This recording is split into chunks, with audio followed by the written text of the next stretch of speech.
I have the Dyson Cinetic Big Ball Animal 2 Cylinder Hoover. The only hoover that never ever loses suction. So let's unbox it and see what it's like. Remember, I'm trying these hoovers so you don't have to. So this is the only hoover with no filters to wash or replace, maintaining powerful Dyson suction. Instead, it has Dyson's very own patented kinetic cyclones, which are so efficient at capturing the finest dust particles that they have no pre-motor filter. It has hygienic one-touch bin emptying. It automatically stands upright when it falls over. It has an articulating handle for less effort. It has a self-adjusting floor tool that works on every single floor type. It has a turbo brush that works on all floor types. It has an anti-tangle turbo brush, a 2-in-1 crevice tool with a dusting brush, and a stair tool. This is the back of the box. This is the left side of the box. Here's the base of the box. Here's the right side of the box. The date on this box states that it's from 2017. And here is the top of the box.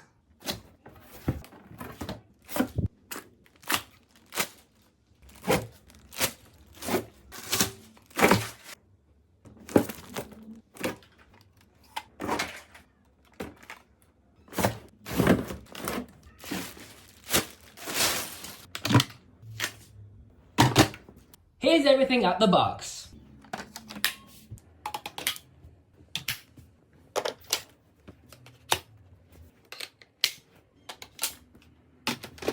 And now the machine is fully assembled. There's no onboard tool storage for the tangle-free turbine tool or the secondary floor tool because these are additional accessories. It's time for the carpet test. Turn the machine on right over here.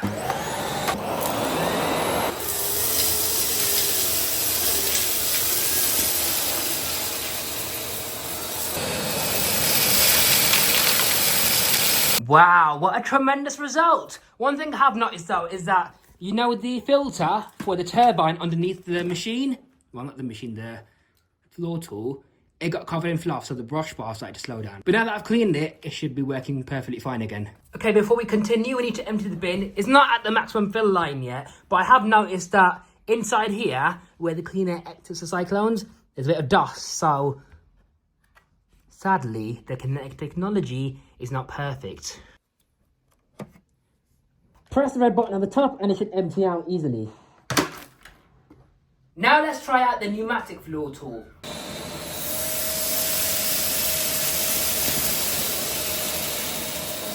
Let's put it on maximum mode to see if it does any better.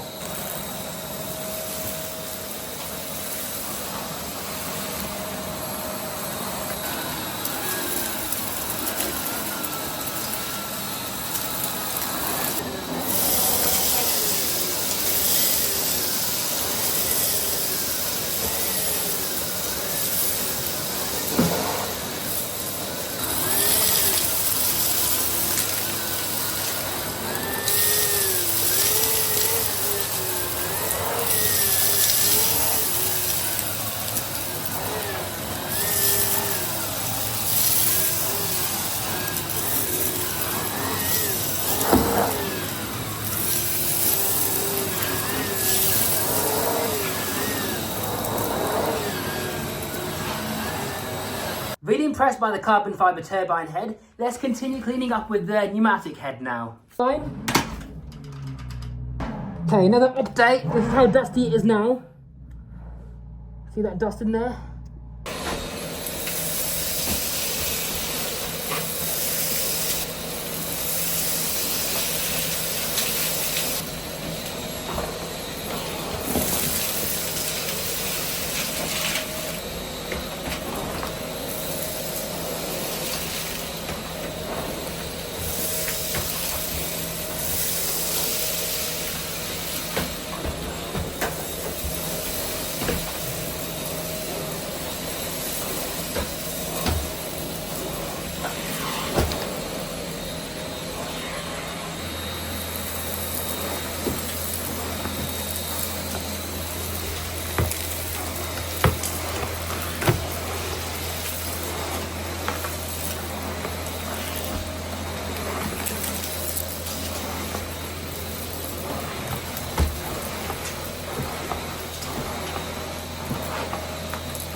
Okay, you know what's cool about this design, yeah? When you turn it upside down, the dirt can't clog the shroud because look at this.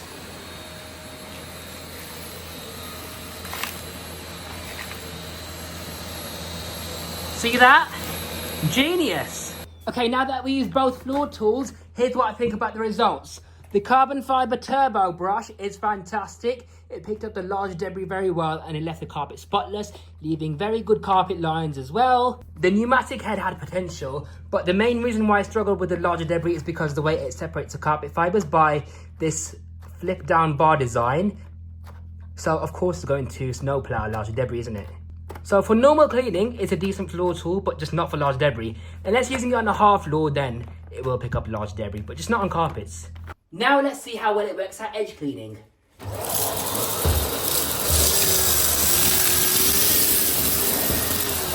Ooh!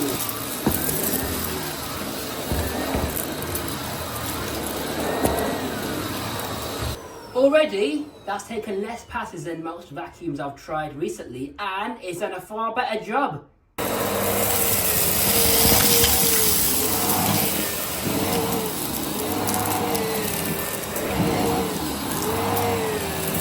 It's not 100% perfect because on the front there is evidence of dust and debris, and on the right hand side there is a bit, even though you can't see very well, but on the left it did the best.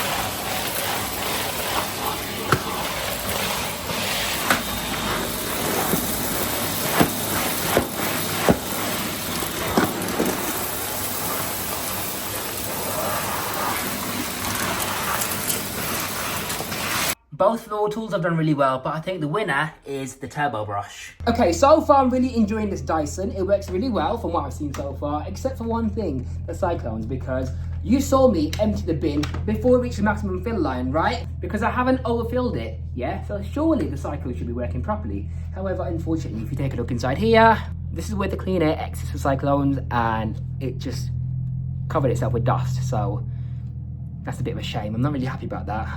And this is a wall of dust where during a performance test, when the many Hoover filters clog up, I throw them on the wall to unclog them and restore the airflow. So obviously over time it's gotten very dusty. So I thought it's the perfect opportunity to try out the Dyson carbon fiber turbo brush with its carbon fiber filaments. So let's see how well this works on this dusty wall. Okay, here we go. Wow, look at that. It's a perfect clean sweep.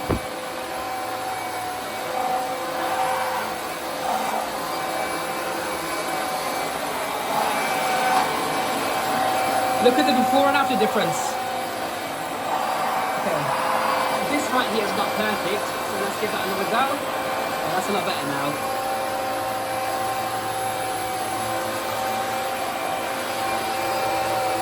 Check this out.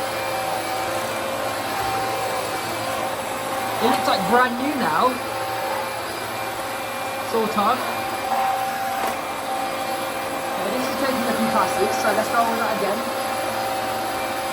That's better now. We've got some more dust over here. Perfect. And up at the top. Absolutely beautiful. You can see the difference now. Now that we've done the demonstration, it's time for a grand tour of this marvellous sophisticated cylinder. Starting with the floor tools. This is Dyson's carbon fiber turbo brush. I don't think I'd like it, you know, because it's very narrow, but because it works so well, I put up with it for the following reasons. First of all, it spins very well on carpeting without slowing down that much. And it has carbon fiber filaments, which are very soft. Now, the reason why these are here is because Dyson engineers have discovered that on hard flooring, dust sticks because of static, and carbon fiber filaments reduce static. So this is perfect for removing dust off of your hard floors. It has a brush control to switch off the brush bar, which is very cool, and it's held in the off position by the suction. When you turn the machine off, it automatically turns back into the on position again. See? Now with most turbo brushes, they slow down when the airflow gets restricted by the carpet, but the Dyson engineered turbine head does the exact opposite. It speeds up the brush bar instead. This is because of the clean air design where the air-driven turbine is kept away from the dusty air path, so it has its own airflow going to it right over here. So the more restriction you have on the floor, the more airflow goes to the turbine, which then spins up the turbine even faster, which means the brush bar spins faster. That is what you call a genius design on a turbo brush. By the way, these carbon fiber filaments are quite fragile because, as you can see, they're coming off already. It's a very maneuverable floor tool, so it twists and turns like no other turbo brush. Now the brush bar is actually removable with a coin or flat screwdriver, so you just turn this end cap and the entire brush bar lifts out like so for easy cleaning. So it's very easy to maintain. You can wipe this clear window down very easily as well, so you can see the brush bar again. And also this plate comes off the bottom too, so you can then access any blockages inside. This is such a well-engineered turbine brush. Now you can see why, despite the size of it, I'm really happy with it and I continue using it because it works that well and is that well engineered. This is the Dyson pneumatic floor tool. It automatically adjusts to carpets and smooth flooring because this switch on the back right here comes down when you go onto a hard floor. This activates the upper housing right over here to lower down and raise the internal sole plate away from the floor. How cool is that? It's got large debris channels and edge cleaning channels on both sides, so it works really well for that as well. In fact, this is probably my most favourite floor tool I've ever seen on any Hoover. And do you know what else is impressive, yeah? On carpets, it helps to separate the carpet fibres to remove as much dust as possible because when you push the Hoover forward, this plastic bar flips down in front of the suction path, flattening the carpet as the powerful airflow tries to lift the fibres up. And when you pull the Hoover backwards, it goes inside and another one opens up behind the suction path. As you can see, how many floor tools do you know that do this? It even has suction control, so if you want maximum suction going into the carpet, put it on maximum mode. This is where the Hoover becomes really hard to push because it seals in all the suction and airflow inside the carpet, and it works well with deep grouting on tile flooring as well. You can also hear no air leaking on this mode, unlike conventional floor tools which have an audible air leak. And if you want to reduce the power, it becomes easy to push. Now this telescopic wand might be plastic, but it's very high quality and very robust. Like, I've never seen any of these snapped in half before. There's also accessory storage right on the wand, so the tools are there where you need them. This handle grip is pretty comfortable to hold and it has a suction control which you hold when you're using the accessories to reduce suction, and you let go if you want maximum suction. And it also has an articulating piece right here to give you more control when hoovering and reduces strain on the pipe as well. So it moves all the way down, up, and even side to side. The click fit connection is brilliant because it's easy to attach and detach the accessories, like so. You can also detach the pipe from the handle, so it makes it easy to clean confined spaces without having the big bulky handle getting in the way. So these are the small accessories.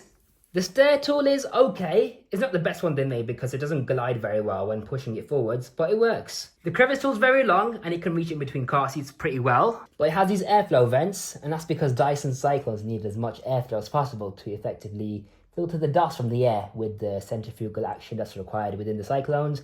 But it has a nice dusting brush, as you can see. Clicks into place and it won't come off unless you press the button. But it's a bit awkward doing the dusting with it because the extension's far too long. Now this is a tangle-free turbine tool and I'm a huge fan of this. It works really well. It has a clean air design, so the brushes speed up when it's sealed on the floor, and it has two counter-rotating brushes, so it effectively removes hair without any maintenance required. It's got pretty stiff bristles, so it works really well at removing pet hair. And it has two pivoting points for it to easily adjust to the most uneven surfaces. And do you know what I like about this? When the sole plate compresses, the bristles protrude even more for even better deep cleaning. So this is probably my most favourite turbo brush ever. The accessories securely lock into place and they won't come off unless you press the red button, so it's very simple. The pipe's got a very wide diameter, so it optimises the airflow. And it also has a swivel connection on both ends, so it doesn't get twisted when you're using it. This pipe is also crush proof because look at this. Springs back into place. High quality pipe right here. Dyson engineered quality. Now here's the main unit. It automatically stands up again when it gets knocked over because cylinder hoovers are known for falling over, aren't they? So Dyson have engineered this to solve that problem. It has the switches on the front of the machine, which makes perfect sense because why would you have them behind the machine? It makes no sense. Most cylinder vacuums are like this, and I don't know why. They should have them on the front, which is a lot easier and more user-friendly to use. There's a clear bin so you can see how well your Hoover is working and when it needs emptying as well. To empty the Dyson, you press this red button right over here, and then you press it again. The truck door opens up and the debris falls into the bin. The bin is also removable, so you can clean it out even further if you like. Now, there's a reason why when you empty the bin partially drops away from the cyclone before the bin flap opens up. And that's because of this shroud right here. So this shroud right here is what separates the dust and larger debris from the finer dust. And it's prone to getting wrapped up in hair and covered in larger dust particles as well. This Dyson has a rubber shroud scraper squeegee thing on the bin which wipes the dust and hair off the shroud as the bin drops down from it. So it's essentially maintaining itself for you, not only when you use a tangle-free turbine tool, but also when you empty the bin. Isn't that genius? Fantastic design once again from Dyson. Now, compared to your average Dyson Hoover, this has a completely different bin design. The clear bin is now no longer the cyclone. Inside this grey compartment is actually a cyclone. So it's a bit like a shark cordless Hoover, where you got the cyclone inside there, and then this gap is where all the dust and dirt gets blasted out by the cyclonic centrifugal forces into the main clear bin. The benefit of this is because when the machine falls over or upside down, because being a cylinder, that's what's going to happen, isn't it? It prevents any dust going up to the shroud and clogging it. So that's a really good design, and I'm glad to see some shark cordless Hoovers with that same design as well, because it prevents the shroud from getting dusty from existing debris in the bin. This thing's got two bin flaps, one for the clear bin and all the larger debris, and another one for the shroud scraper, because any dirt that gets wiped off of that has to fall into the bin as well, doesn't it? Yeah, hence why it has that. And then it automatically closes by itself when the bin gets pushed back into place. Now, this Dyson uses patented Cinetic technology, which are cyclones that are so efficient they capture most of the dust from the airflow.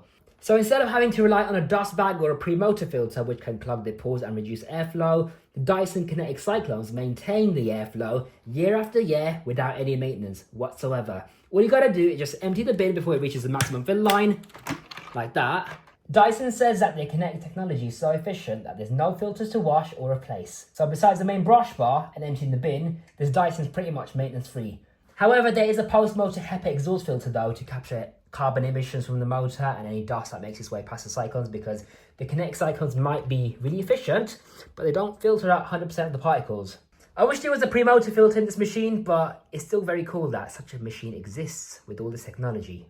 This machine's pretty compact compared to the older versions, such as the DC54 Cinetic and the DC39. And it's also really lightweight to carry around. And check this out, guys. You can't press this red button to detach the bin when you're carrying it. Only when the machine is on the floor you can then remove the bin. But when the machine's being held up in the air, you can't press it at all. The cable's also a lot more effortless to pull out compared to the previous Animal 2 version. And you just press this button to store the cable away. Now, I'm going to have to test the machine properly, but so far I'm really impressed with it. And I rate it about 98 out of 100, which is a very, very high rating. I mean, it's not perfect though. No Hoover's perfect. The pipe could be longer and the wand connections could be a bit better too, because you never ever hear airflow leaking out of a pneumatic Henry or Miele wand, do you? And the cable's also longer on a Henry Hoover at about 10 meters. This one has roughly about 7 or 8 meters, but I imagine the total cleaning reach is about 10 meters anyway, so it's not too bad. But as for whether or not the Cinetic technology works or not, we'll have to see. I still wish it had a pre-motor filter. At least then, it would be a machine that can keep the motor and the HEPA filter from getting dusty, and it would still require very little to no maintenance. I mean, what's the harm in having a pre-motor filter? Isn't that supposed to be a good thing? Because at least then you can just wash the filter once every couple of years. So, in summary, here's what I think about the Dyson Cinetic Big Ball Animal 2 Cylinder Hoover. It's one of my favourite cylinder hoovers of all time. It's extremely quiet, extremely powerful, like the motor's amazing, yeah? I've never seen one of these with a burnt out motor before.